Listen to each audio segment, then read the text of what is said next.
Hello dear students, आज हम लोग पढ़ने जा रहे हैं ट्रायंगल के बेसिक्स का ये सेकंड वीडियो लेक्चर। और आज की क्लास बहुत ज़बरदस्त क्लास है। आज आप लोग कुछ ऐसे सवालों को सीखेंगे जो पेपर में आप लोगों को परेशान कर सकते हैं। और ये जो कंसेप्ट जो आज मैं आप लोगों को पढ़ाने जा रहा हूँ, ये पिछली क्लासेस में जो कंसेप्ट हमने सीखे थे उसका एक्सटेंडेड फॉर्म है। तो पिछली क्लासेस में जो हमने सीखा कि ट्रायंगल किस प्रकार का होता है, कितने प्रकार का होता है और उसका फॉर्मेशन किस प्रकार होता है, और बेसिक प्रॉपर्टीज़ को हम लोगों ने बहुत क्लियर तरीके से समझा, और छोटे छोटे सवाल किस तरह से बन सकते हैं वो सारी बात हम लोग कर चुके हैं।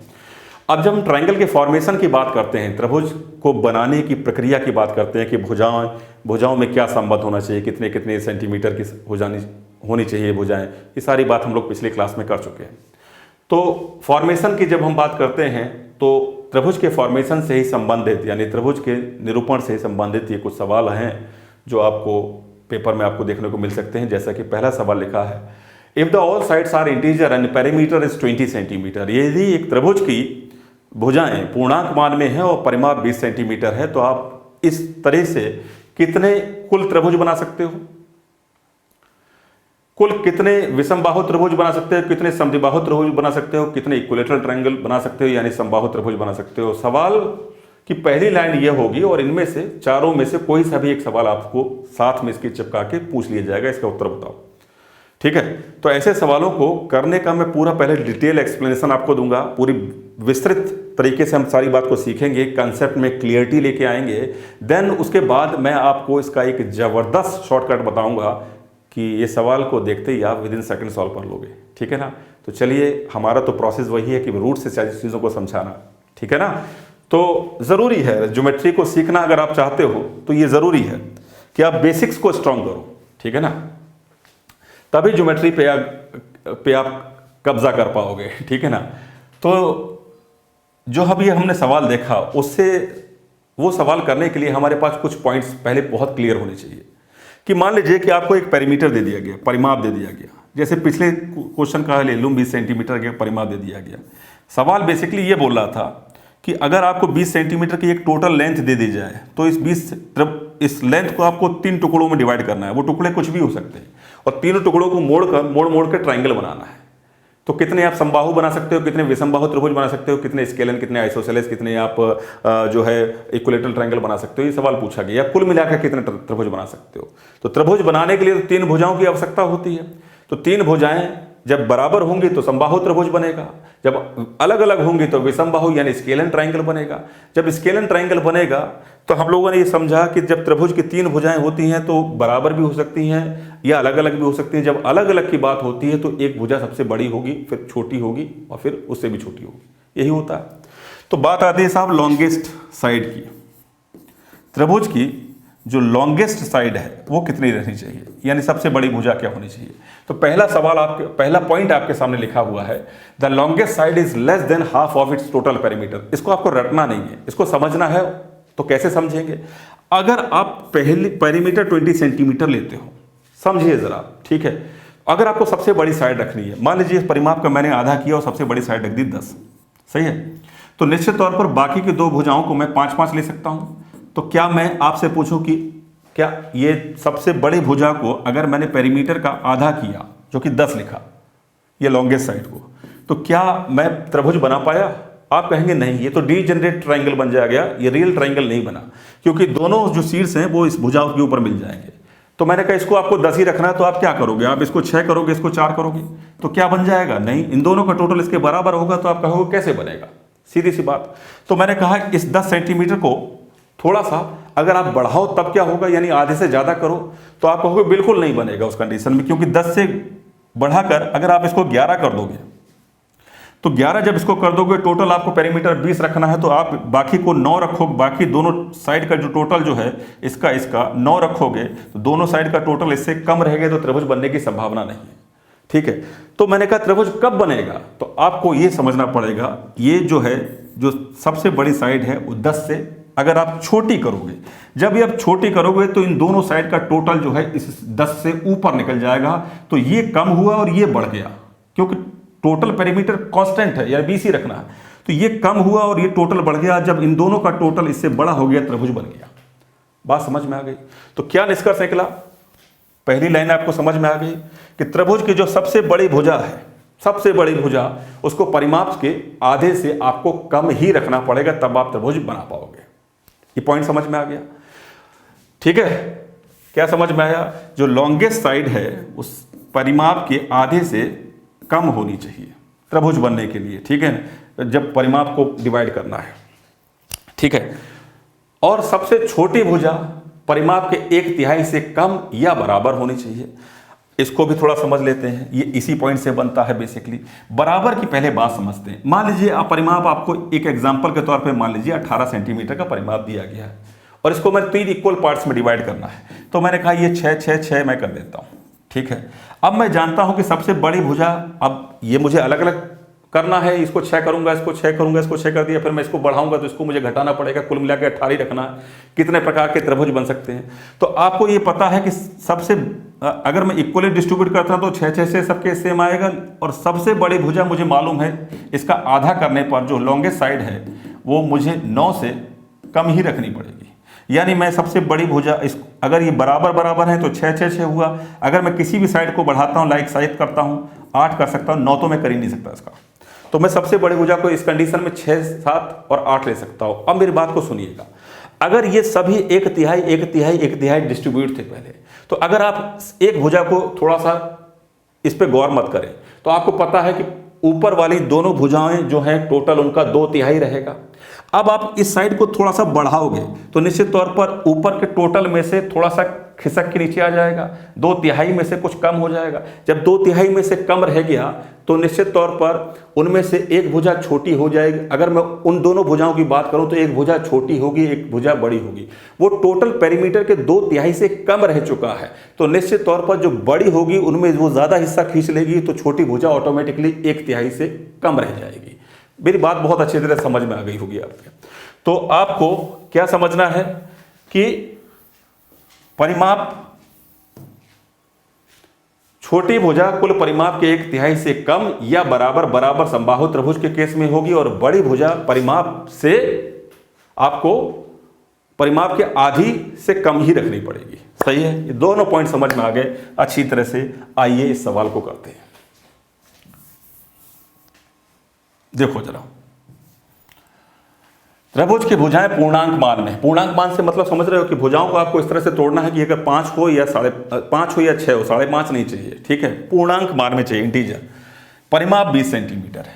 तो सुनो जरा, मुझे ये पता है कि मैं लॉन्गेस्ट साइड इसमें क्या रख सकता हूं। तो आपने कहा लॉन्गेस्ट साइड आप क्या रख सकते हो, तो आपने कहा पेरीमीटर, जो लॉन्गेस्ट साइड है वो कम रहनी चाहिए 10 से, यानी परिमाप के आधे से कम रहनी चाहिए। तो आपने कहा सबसे बड़ी साइड अगर मैं 9 रखता हूं, ध्यान से सुनना, तो बाकी की 2 साइड क्या होनी चाहिए, ठीक है। तो आपने कहा ये 9 है, तो मान लीजिए मैंने इसको 9 ले लिया, तो बाकी 9 9 देखो 9 20 में से 9 इधर आ गया तो बचा 11, तो 11 को मैंने डिस्ट्रीब्यूट कर दिया 9 और 2 में। मतलब ये सबसे छोटी साइड लिख रहा हूं, ये स्मॉलेस्ट साइड लिख रहा हूं मैं, और ये मैं स्मॉलेस्ट साइड लिख रहा हूं, और ये मिडिल साइड लिख रहा हूं। सही है? 3 बात है, ठीक है भाई, ऐसा समझ लो। फिर मैंने कहा कि लॉन्गेस्ट साइड को मैं 9 से, तो मुझे कम ही लेना पड़ेगा, सबसे बड़ी तो मैं 9 ही ले सकता हूं, तो मैं इसको 9 लिया। अब मैं क्या करूंगा, मैं अलग अलग डिस्ट्रीब्यूशन इसके करूंगा। मैंने इसको 9 से 1 पॉइंट घटाया, बढ़ा तो सकता नहीं हूं, तो घटाया, इसको 8 किया। जब मैंने इसको बढ़ाया, इसको घटाया तो इसको बढ़ा दिया, क्योंकि टोटल तो मुझे कितना रखना है, टोटल तो मुझे 20 ही रखना है। तो मैंने इसको 1 घटाया और इसको मैंने 1 बढ़ा दिया, कुल मिला के 20 ही रहा क्या? सही है। अगर मैं फिर देखता हूँ 9, फिर मैंने इसको घटाया और इसको 1 बढ़ा दिया, अभी भी 20 रहा।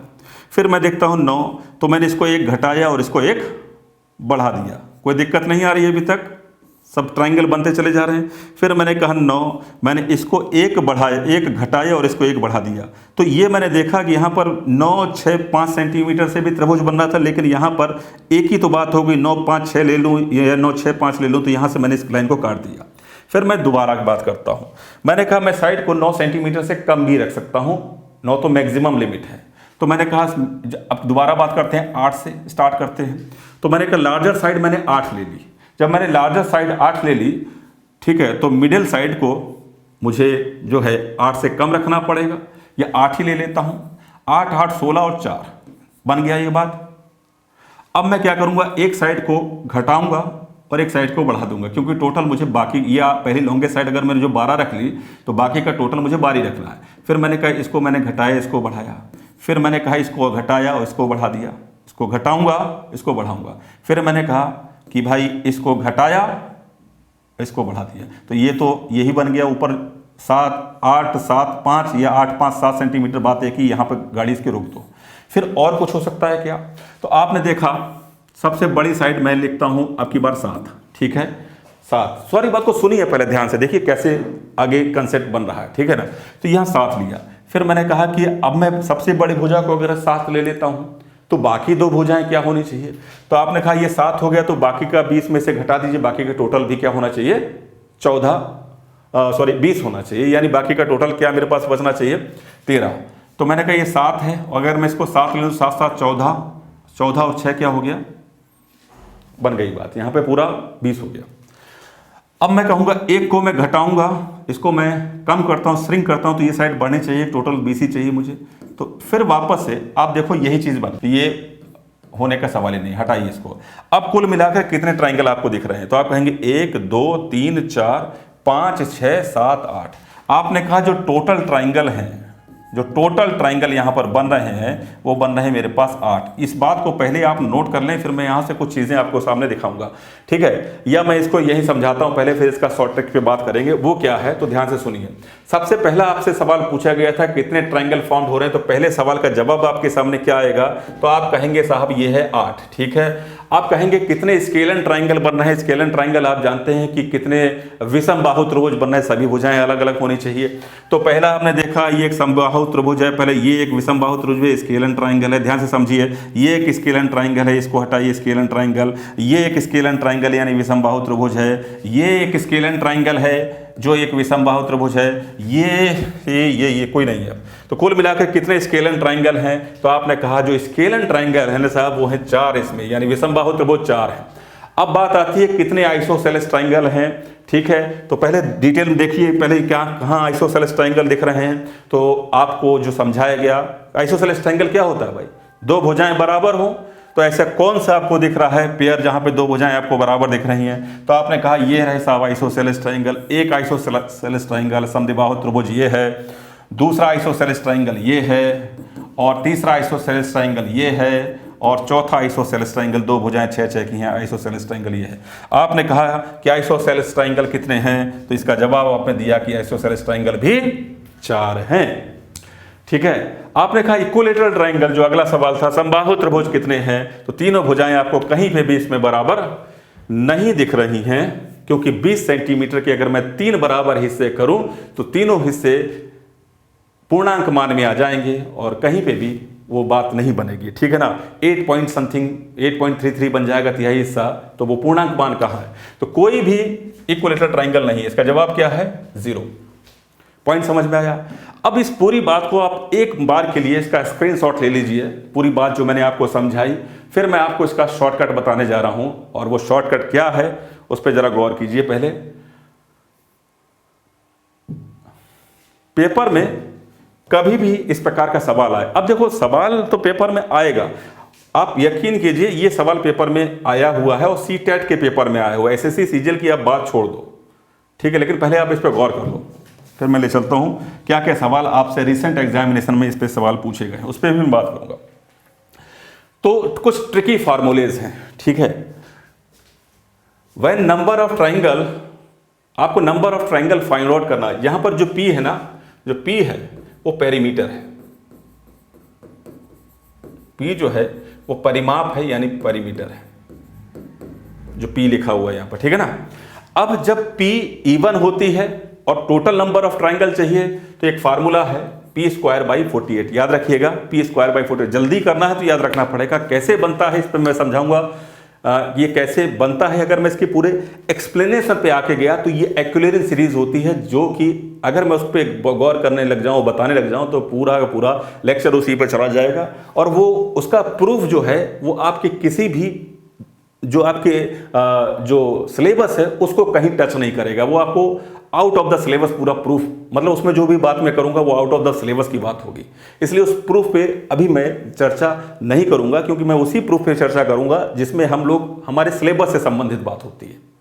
हमने उन चीज़ों को रिकॉल करते हैं जो हमारे सिलेबस में काम आने वाली है। मेरी बात समझे?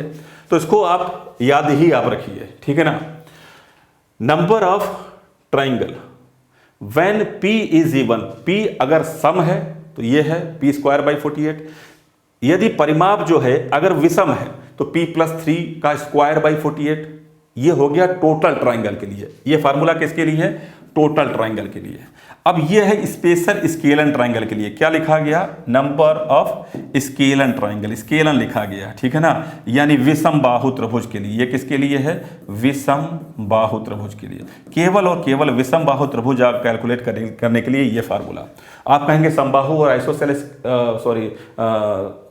आइसो समद्विबाहु के लिए भी कुछ है, तो वो जरूरत नहीं है, वो इसी से बात बन जाएगी। कैसे बनेगी समझाऊंगा। नंबर ऑफ ट्राइंगल, ये मैंने दोनों बता दिए। स्केलन ट्राइंगल के लिए, विषम बाहु के लिए अगर p सम है तो p माइनस 6 का स्क्वायर बाई 48, और अगर p विषम है तो p माइनस 3 का स्क्वायर बाई 48। ये 4 फार्मूलेज आपके पास होने चाहिए। तो मैंने पहला फार्मूला बताया क्या कि अगर आपको परिमाप दिया गया है तो परिमाप का वर्ग करें और 48 से भाग दे दें तो आपके पास टोटल नंबर ऑफ ट्राइंगल आ जाएंगे, यदि परिमाप आपके पास सम है। और अगर परिमाप विषम है तो परिमाप में 3 जोड़कर वर्ग करके 48 से भाग दीजिएगा तो आपके पास टोटल नंबर ऑफ ट्राइंगल आ जाएंगे। अगर परिमाप आपके पास सम है और परिमाप में अगर आपसे पूछा जाए कितने विषम बाहु त्रिभुज बन सकते हैं तो आप क्या करेंगे? p माइनस 6 करेंगे, p माइनस 6 का स्क्वायर करके आप 48 से भाग दे देंगे तो आपके पास टोटल स्केलन ट्राइंगल आ जाएंगे यदि p सम है। तो मेरी बात समझे, ये कुछ फार्मूलेज हैं, इसको आपको टेस्ट पे रखना पड़ेगा, नोट्स में इनको जरूर रखिए कि क्या भूमिका है। चलिए दिखाते हैं। समझ गए क्या है, पूरी गेम क्या है? समझे अच्छी तरह से, बहुत अच्छी तरह से, ठीक है। अब आप देखो, इस सवालों को बाद में करेंगे, आइए इस सवाल को करते हैं। पहले इसका स्क्रीनशॉट आपने ले लिया। अब मैं आपको समझाता हूं जो हम लोगों ने फार्मूलेज हैं उसका इस्तेमाल। देखो, पहला सवाल, परिमाप मुझे दिया गया था 20 सेंटीमीटर। ये मैंने आंसर सामने लिखे हुए हैं, इसको आप लोग समझ ही चुके हैं, इसको मैं हटाता हूं। अब जरा समझो, मुझे निकालना पहले सवाल का जवाब। मैं क्या करूंगा? मुझे पता है कि टोटल मुझे ट्राइंगल चाहिए, तो मैं क्या करूंगा? p स्क्वायर बाई 48 करूंगा। टोटल कुल कितने त्रिभुज में बना सकता हूं, तो मैं करूंगा 20 का स्क्वायर बाई 48 करूंगा। ये टोटल ट्राइंगल किया, पहले सवाल का जवाब, ठीक है ना। तो मैं क्या करूंगा? देखो, 20 का को 20 गुणा 20 बटे 48 है, ऐसा समझिए। तो मैं 4 से काटूंगा, ये 5 हो गया, 4 से काटूंगा 5 हो गया, 4 4 यानी मैंने 16 से इसको काटा तो ये 3 आ जाएगा, ठीक है ना। मेरी बात समझे, ठीक है। तो ये हो गया 25 बटे 3। अब 25 बटे 3 को सॉल्व करूंगा तो मेरे पास आ जाएगा 8.33। अब एक चीज़ थोड़ा सा गौर जरूर कर लेना, मैं यहाँ पर थोड़ा सा मिस हो गया मुझसे बोलना। यहाँ पर ये जो ब्रैकेट्स है ना, इसका मतलब होता है नियरेस्ट वैल्यू। क्या होता है? Nearest value. क्योंकि आप जब डिवाइड लगाओगे तो आपके पास जो वैल्यू है वो पॉइंट्स में भी आ सकती है। तो आपको उस पॉइंट्स, जैसे 8.33 आ रहा है तो नियरेस्ट क्या है? तो 8 है, तो 8 आपको लेना है, ठीक है ना। तो इस पे आप बात समझ गए होंगे मेरी। आइए वापस, ये रहा। तो 8.33 आया। अब आप कहोगे कि कितने त्रिभुज बनेंगे, तो आपको इसका जवाब क्या दोगे साहब? इसमें 8 है, नियरेस्ट वैल्यू 8 है, तो 8 टोटल ट्राइंगल बनेंगे। एक छोटी सी बात से हमने इसका आंसर दे दिया। क्या किया? p स्क्वायर बाई 48 यानी 20 का स्क्वायर बाई 48 किया और हमारा आंसर आ गया। इस सवाल का जवाब ढूंढते हैं। How many scalene triangle can be form? कितने विषम बाहु त्रिभुज बना सकते हैं, ठीक है। तो हम जानते हैं कि p माइनस 6 का स्क्वायर बाई 48 करेंगे और हमारा आंसर आ जाएगा। क्योंकि p जो है सम है, यहाँ पर p यहाँ पर सम है, तो यहाँ पर आ जाएगा 14 इंटू 14 बाई 48। 2 से काटिए 7 बार, 2 से काटिए 7 बार, ऊपर आपने 4 से काटा है, नीचे भी 4 से काटिए, 1 और 2 12 आ जाएगा, ठीक है ना। ये आ जाएगा 49 बाई 12, 49 बाई 12। जब आप 49 बाई 12 करोगे, ठीक है, डिवाइड लगाओगे तो आपके पास आएगा कितना? 4 पॉइंट समथिंग आएगा, ठीक है। 48 होता पूरी तरह से कट जाता है, मेरी बात समझे, तो 4 पॉइंट समथिंग आएगा। तो आपके पास दूसरे सवाल का जवाब क्या आ गया? स्केलन ट्राइंगल कितने हैं? तो आपने कहा साहब 4 है। मेरी बात समझे, क्या किया हमने, p माइनस सिक्स का होल स्क्वायर बाई 48 किया, हमारे पास आंसर आ गया। तीसरा, अब आप सवाल हमने इन दोनों के लिए तो बात कर ली, ये इसके लिए फार्मूला है, इसके लिए स्केलर के लिए फार्मूला और टोटल ट्रायंगल के लिए है। अब इनका क्या करें, जो आइसोसेलेस और इक्विलेटरल पूछ लेगा तो कुछ घबराने की जरूरत नहीं है। अगर आपसे को ये पता है कि कुल त्रिभुज कितने बन रहे हैं और आपको ये पता है कि उसमें स्केलन कितने हैं 4, तो बाकी के जो बचे हैं, अगर मैं इसमें आइसोसेलेस ट्रायंगल की बात करूं, समबाहु त्रिभुज की बात करूं, अर्थात मैं इस सवाल की बात करूं, ये कितने होंगे आइसोसेलेस ट्रायंगल, इनकी मैं बात करूं, समद्विबाहु त्रिभुज की मैं बात करूं, ये कितने होंगे। तो मुझे पता है कि 8 में से 4 घटा दूंगा तो मेरे पास 4 बचेंगे। अब ये 4 में विषमबाहु त्रिभुज अलग हट चुके हैं और बाकी के 2 प्रकार के त्रिभुज भी बनते हैं जो समद्विबाहु होंगे और समबाहु होंगे, यानी आइसोसेलेस होंगे, इक्विलेटरल होंगे। अब इक्विलेटरल की कंडीशन केवल एक होगी, इक्विलेटरल की कंडीशन, समबाहु त्रिभुज की जो कंडीशन होगी वो केवल एक होगी, इक्विलेटरल ट्रायंगल समबाहु त्रिभुज की जो कंडीशन होगी वो केवल एक होगी, जिसमें तीनों भुजाएं बराबर होंगी। क्या 20 के आप 3 टुकड़े बराबर कर सकते हो जो इंटीजर पार्ट्स में हैं? तो आप कहेंगे नहीं, ये 8.33 आएगा, तो आपने कहा 0, इक्विलेटरल ट्रायंगल बनेगा नहीं। तो निश्चित तौर पर जो बाकी के 4 बचे हैं वो आइसोसेलेस ही होंगे जिनकी संख्या दी गई है। तो मेरी बात आप समझे कितनी ज़रूरी बात है और कितने आसानी से हम लोग इसको आंसर बता सकते हैं। पूरा कंसेप्ट आपके दिमाग में बहुत अच्छी तरह से चला गया होगा और मैं सोचता हूं, अब मैं समझ पा रहा हूँ और मैं इस पे दावे के साथ अब कह सकता हूं कि आपको इसमें इस तरह के सवाल को करने में कोई दिक्कत नहीं आएगी, ठीक है ना। अब ये सवाल कहाँ पूछे जाते हैं, तो आप देखो रिसेंट एग्जामिनेशन, आप एसएससी की बात छोड़ो, ये सीटेट एग्जामिनेशन का क्वेश्चन है। किस में पूछा गया? सीटेट में पूछा गया, ठीक है। कहाँ गया सवाल, एक मिनट रुको जरा, ये हो गया,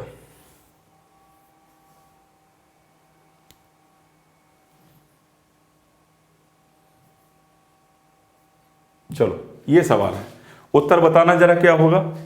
अब आप बाकी के लोग चाहे कैसे कर रहे हो, बाकी के लोग इसको पूरा डिटेल में लिखेंगे, ये साइड हो सकती है, ये साइड हो सकती है, ये साइड हो सकती है, फिर ये साइड होगी, ये होगी, ये होगी, दिमाग लगाएंगे पेपर में। लेकिन हम लोग अब क्या करेंगे, हमारे सारे स्टूडेंट्स क्या करेंगे, p²/48 करेंगे, आंसर पे टिक लगा देंगे और आगे बढ़ जाएंगे। जैसे परिमाप 12 सेंटीमीटर दिया गया था, ठीक है। नंबर ऑफ ट्राइंगल चाहिए ना, कितने त्रिभुज बन सकते हैं, तो हम जान गए ना, परिमाप का स्क्वायर करेंगे, यानी p का स्क्वायर 12 × 12/48 कर देंगे और हम अपने जवाब पे, ये 4 बार घटेगा और 4 से ये 3 बार घटेगा, ये त्रिभुज बनेंगे 3, खत्म, ठीक है। यहां तक बात क्लियर।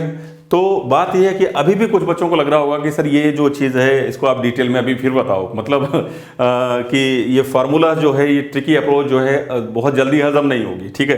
तो इसको थोड़ा सा वेरीफाई करने के लिए कुछ और इसके भी तरीके समझाओ, ठीक है। तो चलो इसको डिटेल में करते हैं जैसे बाकी के सारे लोग कर रहे होंगे, ठीक है। तो कैसे करेंगे, परिमाप कितना दिया गया 12, आपको पता है कि सबसे बड़ी साइड आप क्या ले सकते हो, आपको पता है इसका आधा करूंगा तो 6 होगा, 6 से आप बड़ी नहीं ले सकते हो, 6 से आपको कमी रखनी पड़ेगी।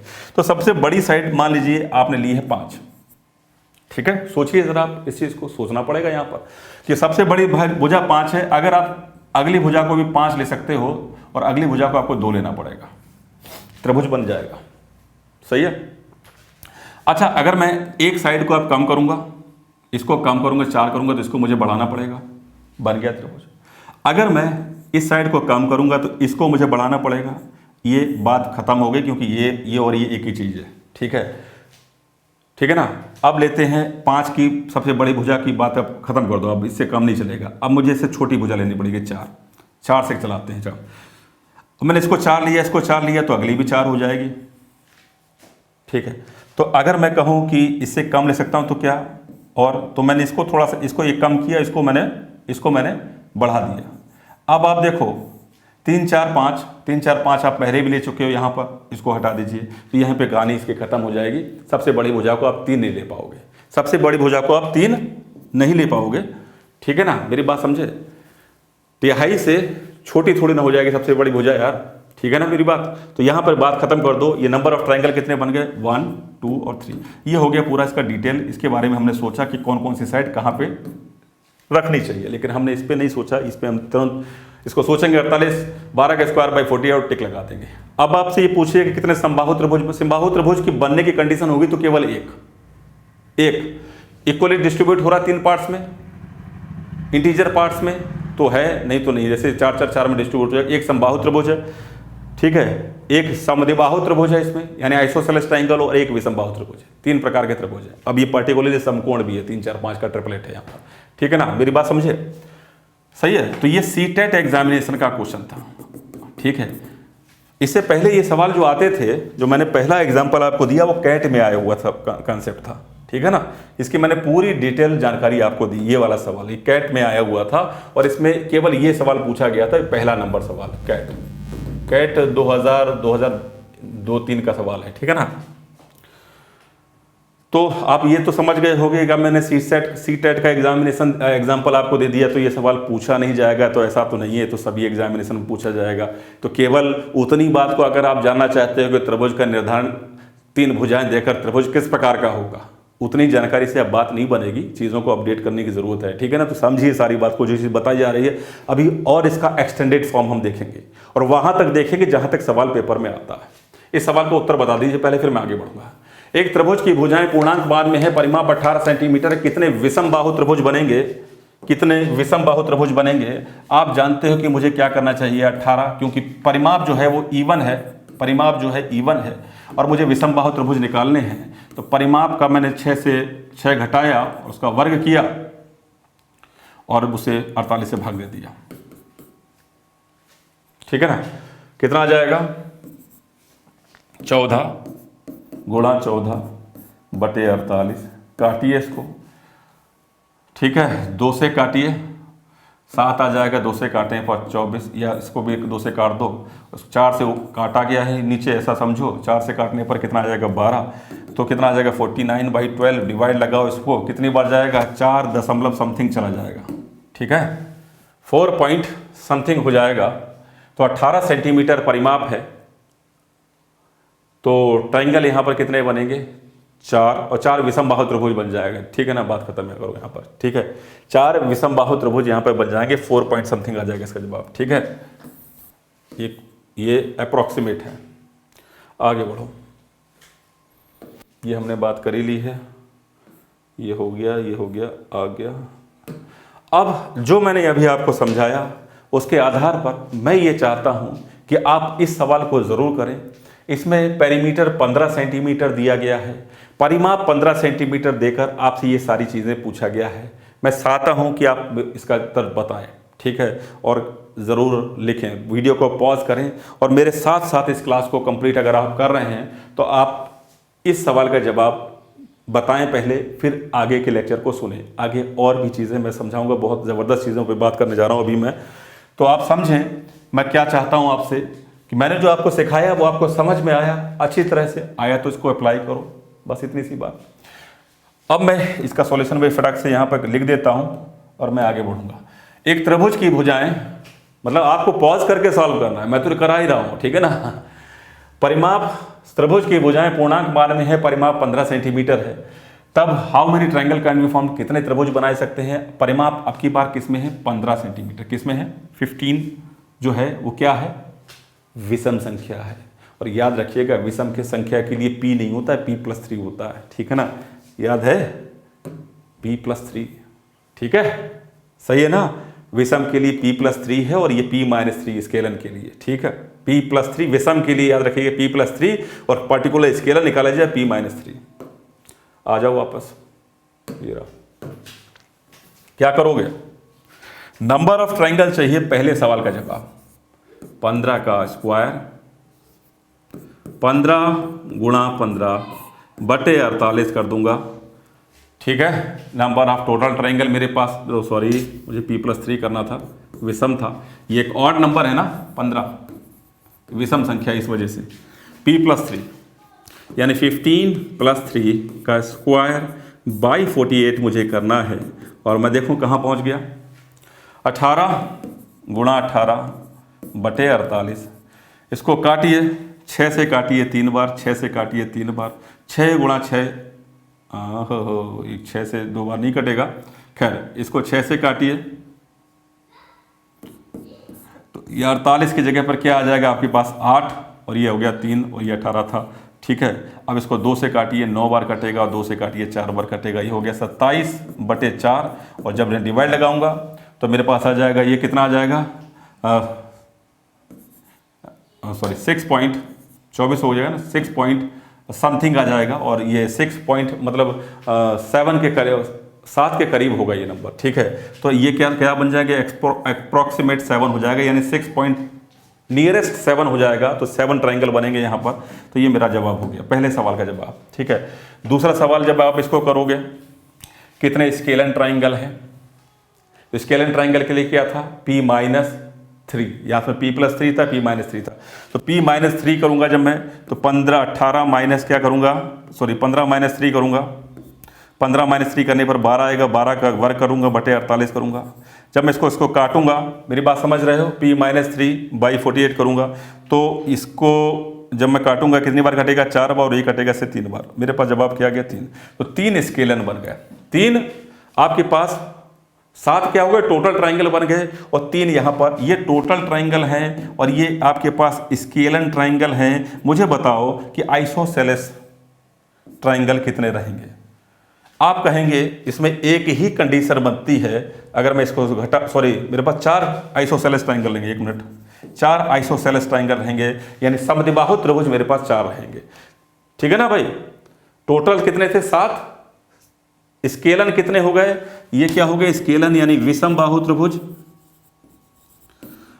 तो 4 बचे, वो आइसोसेलेस रहेंगे। और अगर मैं पूछूं इसमें इक्विलेटरल क्या होंगे, समबाहु क्या होंगे, इक्विलेटरल ट्राइंगल क्या होंगे, तो आपने कहा आइसोसेलेस ट्राइंगल समझ गए 4, और इक्विलेटरल क्या होंगे यानी समबाहु क्या होंगे। तो आप कहेंगे भाई टोटल मेरे पास 4 थे, 7 थे, 4 मेरे पास 3 मेरे पास विषम बाहु निकल गए, तो मेरे पास बाकी के बचे जो 4 है वो समबाहु होंगे, और उसमें कुछ समद्विबाहु होंगे, ठीक है ना।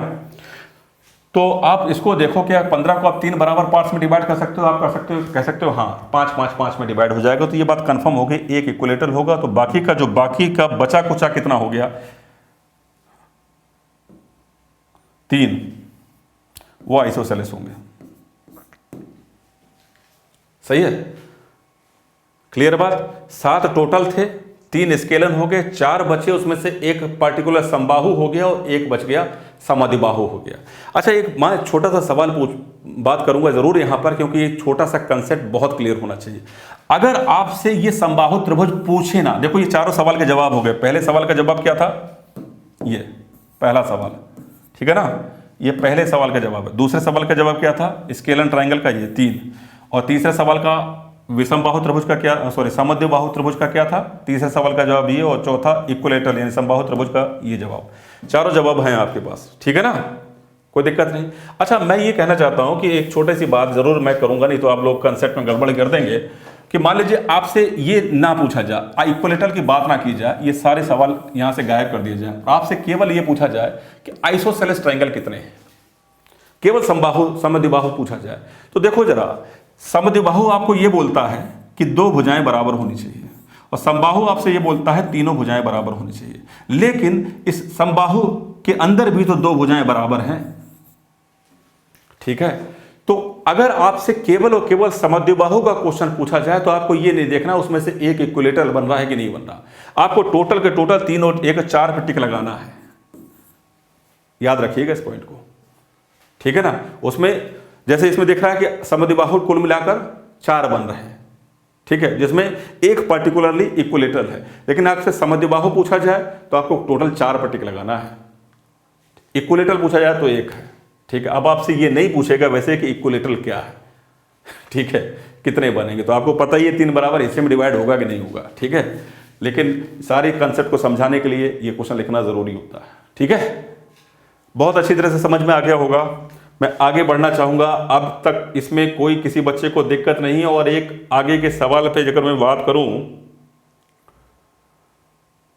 तो ये लो, सवाल को मैंने चेंज कर दिया और एक अलग कैटेगरी का क्वेश्चन आपके सामने आ गया। अब की बार आपसे पूछ रहा है कि how many triangle can be formed, कितने त्रिभुज बनाए सकते हैं, कितने, लो अब की बार सवाल किस प्रकार का है, कितने एक्यूट एंगल न्यून कोण त्रिभुज बना सकते हो, कितने राइट एंगल बना सकते हो, कितने ऑब्ट्यूज एंगल बना सकते हो। समझ में आया, पिछले क्वेश्चन में क्या पूछा गया था, भुजाओं के आधार पर जो त्रिभुज का विभाजन होता है वो पूछा गया था, कितने आप समबाहु बना सकते हो, कितने विषमबाहु, कितने समद्विबाहु। लेकिन यहां पूछा गया कितने समकोण, कितने अधिक कोण और कितने न्यून कोण बना सकते हो। ये सवाल अलग हो गया, ठीक है। और दोनों कैटेगरी के सवाल को आप लोग फोकस कीजिएगा, फिर हम लोग आगे बढ़ते रहेंगे।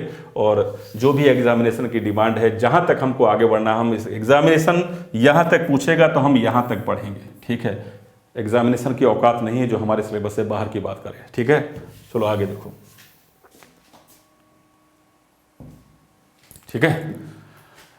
एक त्रिभुज की भुजाएं 5, 12 और x सेंटीमीटर हैं और आपसे पूछा गया x, यदि x पूर्णांक मान है, ठीक है।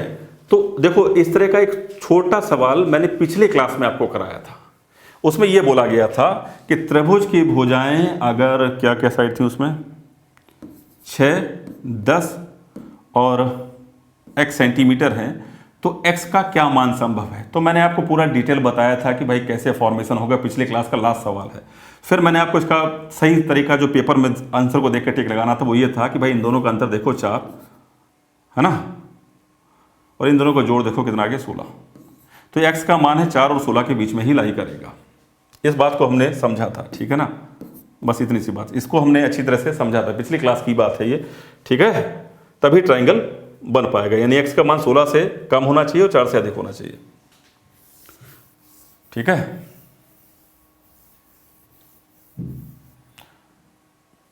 सही है इतनी बात।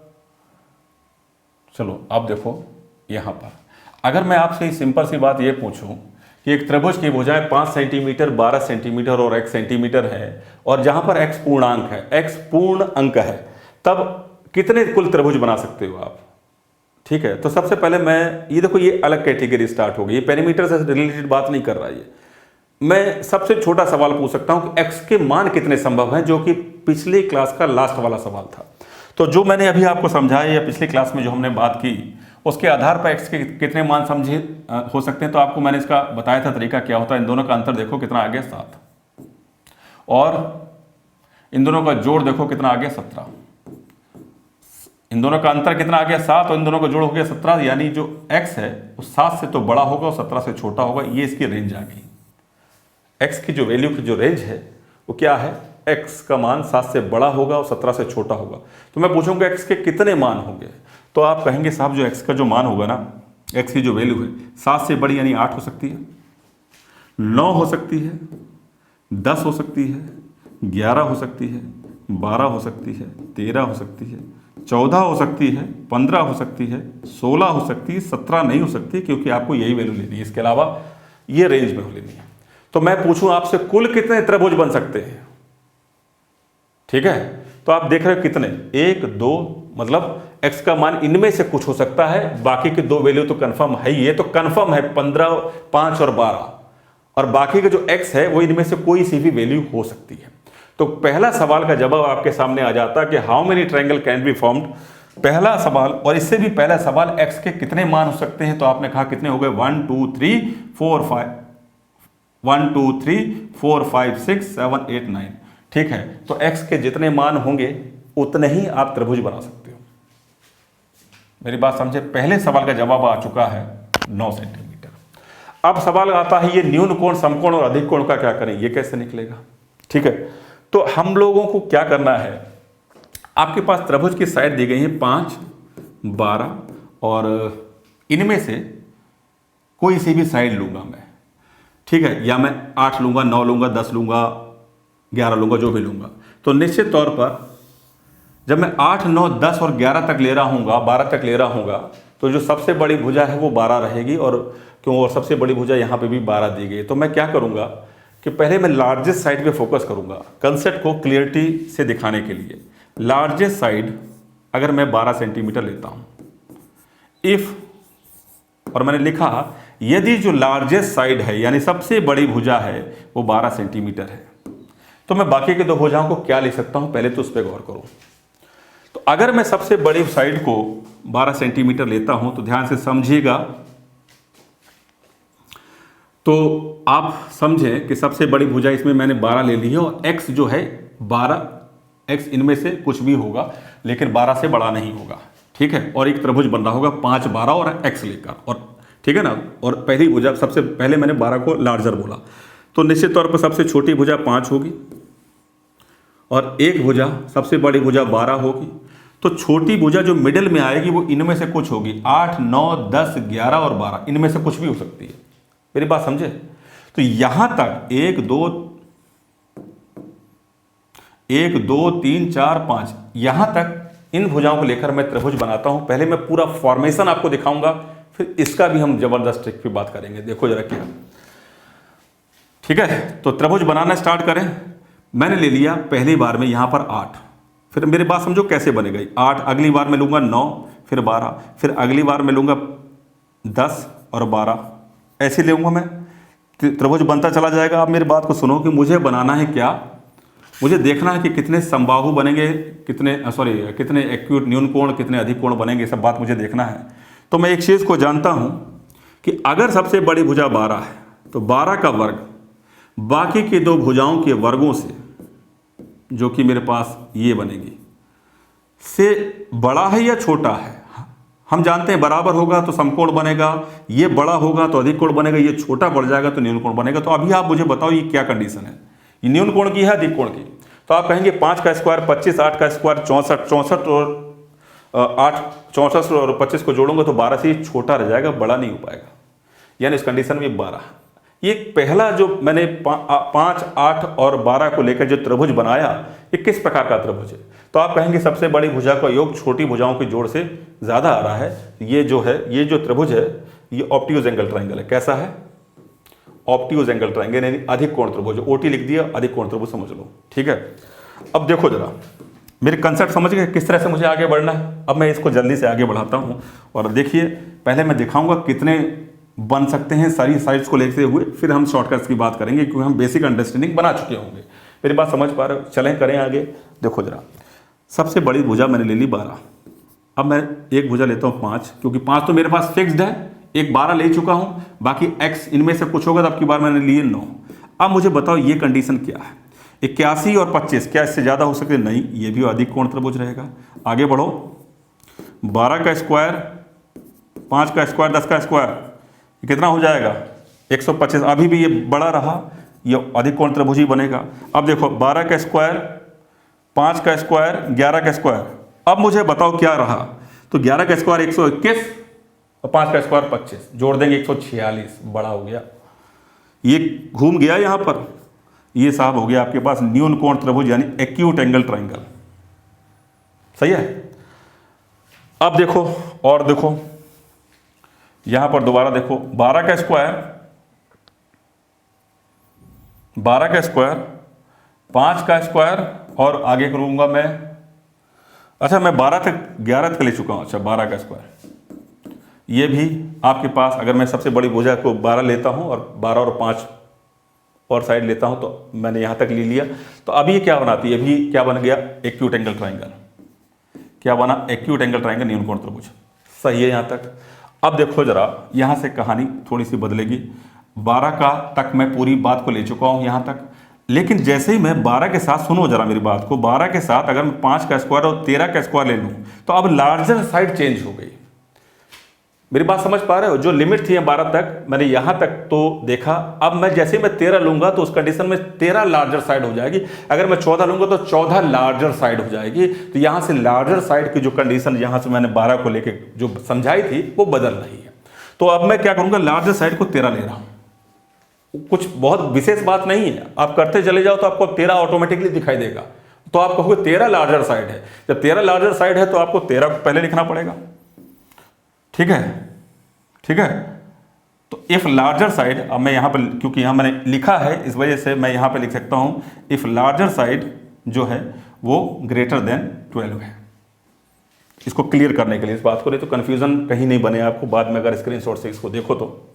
मेरी बात समझ पा रहे हो? तो मैंने क्या किया यहां पर, अगर लार्जर साइड 13 12 से बड़ी है तो मैंने 13 लेता हूं, 13 का वर्ग किया। सही है। और बाकी के दो वर्गों को देखा, 5 और 12 को, तो मैंने देखा ये 144, ये 169 हुआ और ये भी 169 है, ये बराबर आ गया। तो जब ये बराबर होता है तो ये एक ही कंडीशन होती है राइट एंगल ट्राइंगल की। अब आगे देखो, 13 का स्क्वायर, अब 13 नहीं लूँगा 14 लूँगा, बड़ी साइड आपकी बात 14 है। तो 5 के स्क्वायर और 12 के स्क्वायर में क्या संबंध है? तो आप कहेंगे ये बड़ा निकल जाएगा इससे, ठीक है, 144 196 हो जाएगा, ये बड़ा निकल गया। बड़ा निकल गया तो ये कैसा बन गया? Obtuse angle triangle. अब आप क्या करोगे? 15 का स्क्वायर लोगे, 5 का स्क्वायर 12 के स्क्वायर से बड़ा ही होगा, क्योंकि आप बड़ी वैल्यू लेते जा रहे हो। यहाँ से जो भी बनेगा वो बड़ा ही बनेगा, यानी ऑब्ट्यूज एंगल ट्राइंगल ही बनेगा। ज़्यादा सोचने की, दिमाग लगाने की जहाँ जरूरत नहीं है। खैर मुझे तो सब बात बताना है, इसलिए मैंने लिख दूंगा सारी साइड को, ठीक है ना भाई। ये ऑब्ट्यूज एंगल ट्राइंगल। अब 16 ये सारे मान हो गए। अब कंक्लूड करें सारी बात को, फिर इसके शॉर्टकट्स पे आएंगे, तो ध्यान से समझो। मैंने आपसे पूछा कि ऑब्ट्यूज एंगल ट्राइंगल कितने हैं, तो 1 है, 2 है, 3 है, 4 है और 5 है और 6 है। कितने ऑब्ट्यूज एंगल ट्राइंगल हैं यहाँ पर? तो आपने कहा साहब 6 बन रहे हैं, बिल्कुल क्लियर तरीके से। तो 6 यहाँ पर ऑब्ट्यूज एंगल ट्राइंगल है, यानी अधिक कोण त्रिभुज। सही है इतनी बात। अब मैं आपसे पूछूं कि कितने इसमें न्यून कोण हैं, ठीक है, तो आप ये भी समझ सकते हो कि इसमें राइट एंगल ट्राइंगल केवल एक है, यानी राइट एंगल ट्राइंगल कितने हैं? तो आप कहेंगे 1 है। तो 6 और 1 अभी 7 हो गए, तो बाकी जो 2 बचे हैं वो न्यून कोण त्रिभुज रहेंगे। तो इसका जो न्यून कोण त्रिभुज, सॉरी मैंने गलत लिख दिया था, ये अधिक कोण त्रिभुज मुझे नीचे लिखना था। ये scalene triangle, obtuse angle triangle, sorry नीचे हैं ऑब्ट्यूज एंगल ट्राइंगल। तो अधिक कोण त्रिभुज कितने हैं? तो हमने देखा था कितने निकल के आए थे, ये 1 2 3 4 5 6। तो इसका जवाब, लास्ट वाले सवाल का जवाब है 6, ठीक है।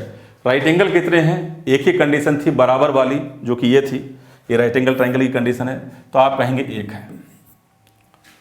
अब 9 में से 6 और 1 7 तो हटा दीजिए, बाकी क्या बचे? 2, तो 2 न्यून कोण त्रिभुज होंगे। ये बात हमने समझ ली, यहाँ पे कोई दिक्कत नहीं है। आई होप ये पूरी कहानी आपको बहुत अच्छी तरह से समझ में आई होगी, और इसको आप स्क्रीनशॉट लेकर, मैं चाहता हूं, नोट करें। सही है।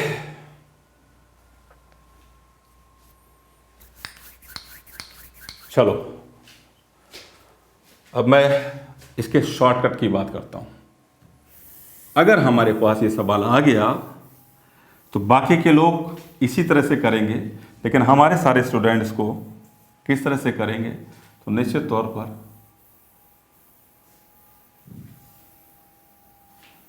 सबसे आगे करेंगे, सबसे जल्दी करेंगे, ठीक है। कैसे करेंगे सुनो। न्यून कोण त्रिभुज की जब बात आती है, देखो न्यून कोण त्रिभुज पहला जो दिया गया, इस पे आप जरा फोकस करो। कैसे फोकस करना है, ध्यान से सुनो।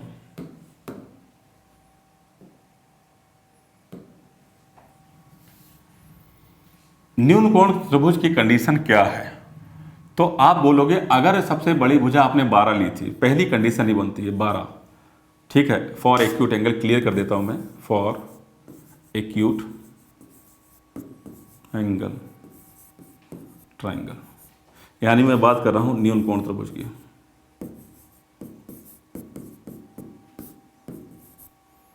ठीक है, मैं बात कर रहा हूं न्यून कोण त्रिभुज। न्यून कोण त्रिभुज की कंडीशन ये होती है कि अगर सबसे बड़ी, पहली या तो सबसे बड़ी भुजा 12 होगी या सबसे बड़ी भुजा x होगी, यही होगा, ठीक है ना।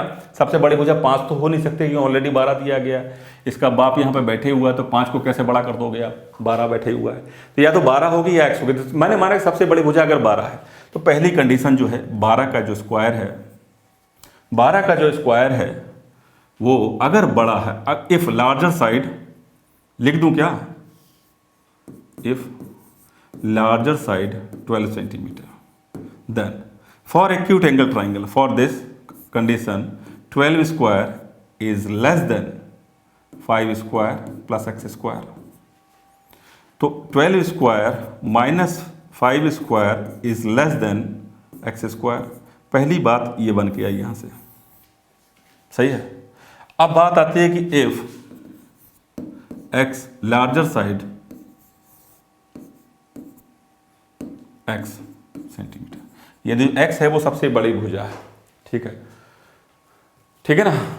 हम लोग शॉर्टकट्स निकालने की बात कर रहे हैं, तो पूरी बात को समझें। अगर x सबसे बड़ी भुजा है, तो आपके पास ये कंडीशन आती है, तो एक्स का स्क्वायर जो छोटा होना चाहिए 5 का स्क्वायर प्लस 12 के स्क्वायर से, तब ये एक्यूट एंगल की कंडीशन बनेगी। तो यहाँ पर एक्स स्क्वायर छोटा आ रहा है किससे, 12 स्क्वायर 5 स्क्वायर, बड़ा आ रहा है एक्स स्क्वायर 12 स्क्वायर 5 स्क्वायर से, और यहाँ एक्स स्क्वायर छोटा आ रहा है 12 के स्क्वायर और 5 के स्क्वायर के टोटल से। इन दोनों बात को अगर मैं कंबाइंड करके लिखूँ, इन दोनों बात को अगर मैं कंबाइंड करके लिखूँ तो मेरे पास कंडीशन कुछ बन के आ रही है ऐसी, क्या, अब मैं लिखूँगा 12 का स्क्वायर माइनस 5 के स्क्वायर से, तो बड़ा है एक्स का स्क्वायर, ठीक है, और छोटा है 5 का स्क्वायर और 12 के स्क्वायर से। ये मेरे पास फाइनल कंडीशन आ गई। अब मैं देखता हूं ये कितना बन गया, तो मैं कहूंगा 12 का स्क्वायर 144 में से 25 जाएंगे तो 119 आ जाएगा,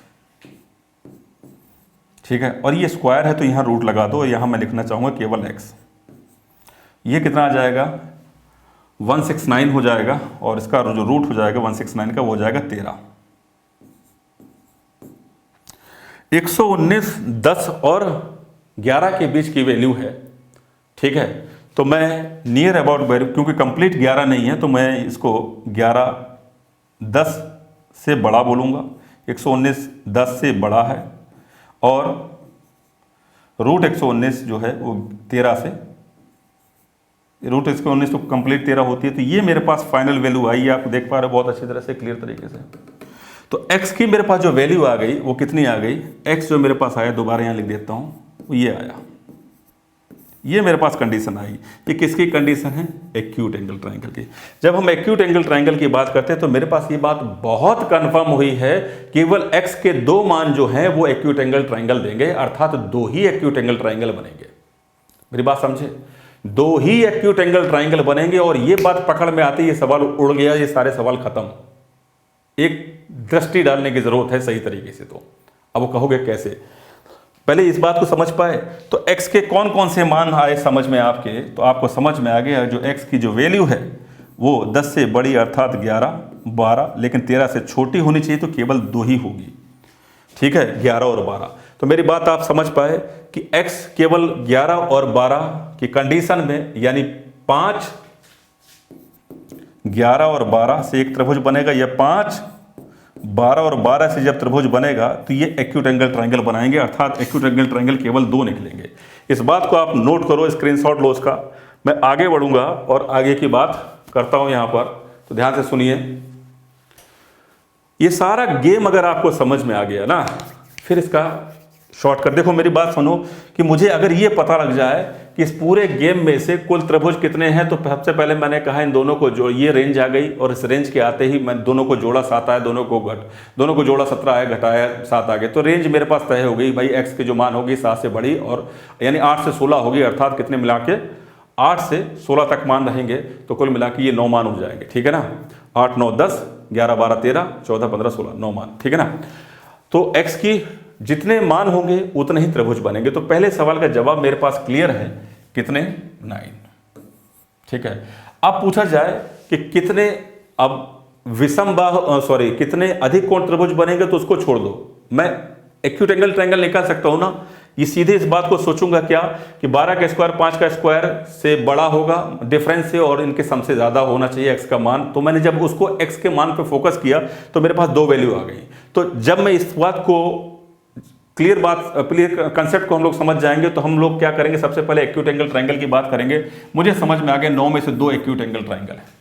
जब 9 में से 2 एक्यूट एंगल ट्रायंगल हैं, तो बाकी बचे कुछ क्या कर रहे हैं, 7 क्या है, बाकी जो 7 ट्रायंगल बचे हैं वो क्या है। तो आप कहेंगे जो ट्रायंगल है ना, समकोण त्रिभुज की तो 1 या 2 कंडीशन मैक्सिमम होंगी, ठीक है ना। तो जो 7 बचे हैं वो या तो समकोण होंगे या अधिक कोण होंगे, सही है। तो मेरे पास एक बात तो कंफर्म है ना भाई, 5 और 12 तो कंफर्म है, तो x की जगह पर इनमें से कोई रेंज में से कोई वैल्यू आ रही जो राइट एंगल ट्रायंगल बना रही, तो आप कह रहे हैं हाँ आ तो रही 13, 5 12 13 का ट्रिपलेट होता। तो ये समझ में आ गया कि एक समकोण है। अब कितने बचे, तो आपने कहा कि 3 निकाल दीजिए तो बचेंगे 6। तो मैंने कहा अधिक कोण कितने हैं, तो 6 है। मेरी बात समझे, एक छोटी सी बात से बात निकल गई। मेरी बात आप समझे, क्या मैं बोलना चाह रहा हूं, इसको नोट कर लो। मैं फटक से इसका जवाब, एक फाइनल कंक्लूजन देता हूं, बात को खत्म करता हूं। ये पूरा रंगना नहीं है, रंगा मैंने इसलिए है कि सब बात को समझा पाऊं, जैसे आगे के सवाल आए तो बिल्कुल उड़ा पाओ देखते ही। सही है। कंसेप्ट ऐसे ही बनते हैं, धीरे धीरे करके सिखाया जाता है सारी चीज़ को रूट से। फिर दिमाग में जब एक एक पिक्चर क्लियर होती है, ऐसे हो गया, ये हो गया, ये हो गया, एक एक पॉइंट्स आपका क्लियर होता है, तब थोड़ा सा कॉन्फिडेंट आता है कि हमको बात समझ में आने लगी है। आपकी समझ ही आपको आगे बढ़ाएगी, रटने वाली बात नहीं है, ठीक है ना। रट्टा से गणित कभी करी नहीं जा सकती है। तो अब मैं कहूँगा कि फाइनल आपके सामने एक सवाल लिखा है, मैं इसका डेटा को 5-12 कुछ भी कर दूं चेंज, आप इन सभी सवालों के जवाब का आंसर दे सकते हो। ऐसा मैं एक आध होमवर्क आपको दे दूंगा, आप मुझे इसका जवाब बोलो कि मुझे इस पर अब क्या करना हो, कितना समय मुझे लगेगा। तो सबसे पहले मुझे ये देखना, पहले सवाल का जवाब ध्यान से सुनो, बहुत जल्दी से तेजी से काम करेंगे। सबसे पहले सवाल का जवाब, इन दोनों को जोड़ा 17, इन दोनों को घटाया 7, 7 और 17 के बीच में रहने वाला x के जितने भी मान होंगे, ठीक है, 9 मान आ रहे हैं, 8 9 10 11 12 13 14 15 16, 9 मान आ रहे हैं। x के 9 मान होंगे तो कुल मिला के त्रिभुज 9 बनेंगे। एक बात यहां से कंफर्म करिए। अब मुझसे चाहे वो एक्यूट पूछे, राइट एक्यूट पूछे, ऑब्ट्यूज पूछे या कुछ भी पूछे, मैं निकालूंगा। राइट एंगल ट्रायंगल पूछे सीधे सीधे तो एक ही कंडीशन बन रही होगी, उसको देख लेना, एक या दो भी बन जाती है कभी कभी, ठीक है ना। लेकिन ऑब्ट्यूज एंगल ट्रायंगल अगर पूछे तो उसको अब नहीं निकालना, पहले आप एक्यूट एंगल की कंडीशन बहुत अच्छी तरह से जानते हो, उसको निकालना। वो क्या है, इन दोनों का डिफरेंस, क्या, स्क्वायर का डिफरेंस। तो आप कहेंगे 12 का स्क्वायर और 5 के स्क्वायर का डिफरेंस जो है वो आएगा 119, इसका रूट लगा दीजिए। फिर इन दोनों के स्क्वायर का सम क्या, तो आप बोलेंगे 169 आएगा, 12 का स्क्वायर 144, ठीक है, और 5 का स्क्वायर 25 जोड़ेंगे 169 का रूट करेंगे तो 13 आ जाएगा। या मैं लिख दूं पूरा रूट 169, ठीक है ना। अब जो x लाई करेगा वो इसके बीच में लाई करेगा, और ये कंडीशन होगी एक्यूट एंगल ट्रायंगल की, न्यून कोण त्रिभुज की। तो मुझे पता है 10 इंटीजर पार्ट लेना है, 10 और 13 के बीच में लाई करेगा तो x के दो ही मान है, 11 और 12। कंफर्म हुआ कि एक्यूट एंगल ट्रायंगल इस केस में दो ही बनेंगे। मुझे कंफर्म हो गया इस बात से, एक्यूट एंगल ट्रायंगल कहाँ लिखा है, ये रहा एक्यूट एंगल ट्रायंगल, ये दो बनेंगे। 9 में से 2 घटा दीजिए, बचेगा 7। अब 7 में से देख लीजिए राइट एंगल की कंडीशन क्या है, तो 5 12 2 दिया गया, इसके साथ 13 ही होगा। 5 12 दिया गया, ये इसके साथ 13 ही होगा, तो एक ही यहाँ पर राइट एंगल ट्रायंगल है, एक समकोण बनेगा। और क्लियर हुई बात कि 9 में से घटा दीजिए इन दोनों को जोड़कर, तो बचेगा आपके पास 6। तो 6 बचेगा, वही तो होंगे अधिक कोण त्रिभुज। मेरी बात समझे कि अगर आपसे अधिक कोण त्रिभुज सीधे पूछता है तो आप इस वे में चलिए, ना कि वो पूरा छापने लग जाइए। पूरा लिखने की जरूरत नहीं है, जो मैंने लिखा था ये बन रहे हैं, ऐसे ऐसे बन रहे हैं, ठीक है, वो आपको समझाने के लिए है। लेकिन काफ़ी सारे लोग उसी तरीके से इस पेपर को करेंगे जो मैंने दिखाया था, जो मैंने पूरा डिटेल एक्सप्लेनेशन दे रहा था, क्योंकि वही तरीका लोगों को पता है, ज़्यादातर बच्चों को, और आप लोगों को निकलना है सबसे आगे, ठीक है। तो आपके पास, मेरी बात समझ पा रहे हो कि सब ऐसी चीज़ें होनी चाहिए जो एग्जामिनेशन में आप लोगों को सबसे आगे निकाले, तो वो मैं देने का प्रयास कर रहा हूँ, ठीक है।